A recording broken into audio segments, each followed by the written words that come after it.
how I set up my axolotl tanks.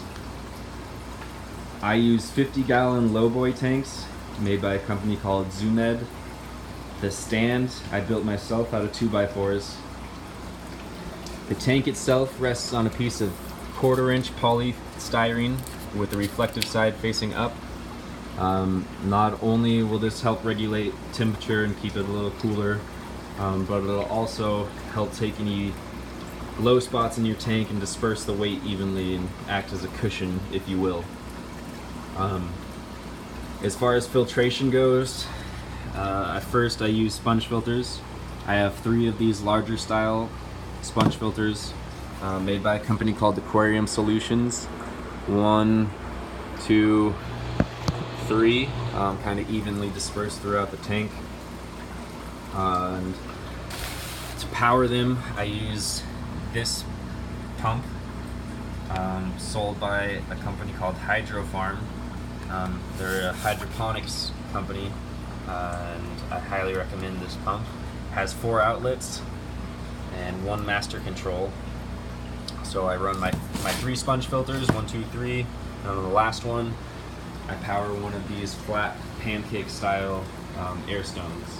Low profile, has suction cups, also sold by Hydrofarm, and that takes up all the outlets on that. Another source of filtration is this DIY trickle tower filter I built. I'll go in depth and explain that. Water is pumped up via a Eco Plus 296 water pump through these 2 tubes on the outside, where it gets dispersed through various outlets into the first source of media. 1, 2, 3, 4, 5 buckets total. The little ones are just these little buckets with holes drilled in the bottom, with about 6 inches of media in each one. First bucket holds about 6 inches of these plastic pot scrubbies. Sediment filtration, mechanical filtration, they'll just collect any bigger particles and trap them. The second bucket holds about 6 inches of this filter floss, polyester stuffing from Walmart.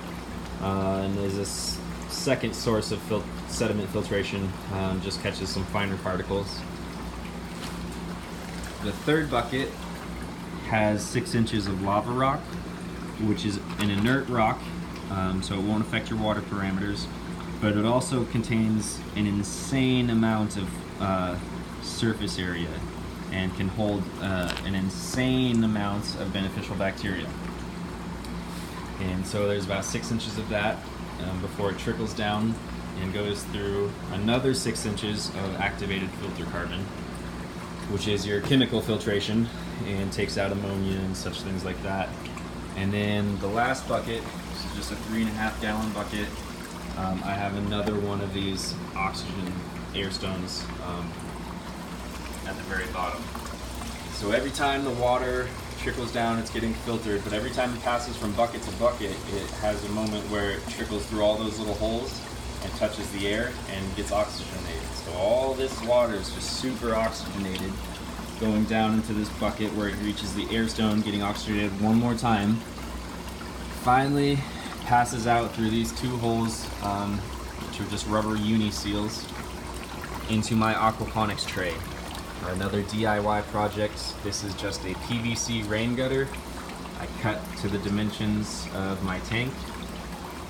The 2 end caps all have a built-in rubber gasket, so it just makes everything watertight, and it's really cheap. And I just drilled a series of holes in the bottom to allow the water to pass through. And the plants, I have pothos, spider plant, philodendron, canna lily, peace lily, lucky bamboo, you name it, I got it. And the roots absorb whatever final little bit of nutrients is left and grow. As well as these clay pebbles, again, are pretty much the same as lava rock. They're used for hydroponics, and they just also harness an insane amount of surface area for your beneficial bacteria. And that's it for filtration as far as the plants themselves. I have floating plants, I have submerged plants. I use these plastic plant baskets, again from Hydro Farm for hydroponic projects. And I just weigh them down with rocks. The roots are allowed to grow through and absorb the nutrients, and the plants grows out and sometimes has nice flowers. The plants provide shade for the axolotls. They don't have eyelids, and I have my lights on for about 4 to 6 hours a day, 5 to 6 days a week. And the axolotls, it's a little bright in there, but if they want, they got plenty of dark spots and caves. There's usually an axolotl hiding up under here somewhere. Yep, she's under there. So they have plenty of spots to hide and get away if they want to. As far as temperature, I keep mine between 58 and 68 degrees all year round. I do that via all the water movement I have. You know, every time the water trickles there, it cools down a little bit. The amount of surface area and evaporation that I have going on in these tanks keeps it relatively cool. And in the summer, I run an AC 24/7. In the winter, it snows where I live in northern Washington, and I don't really have a problem having to regulate the temperature.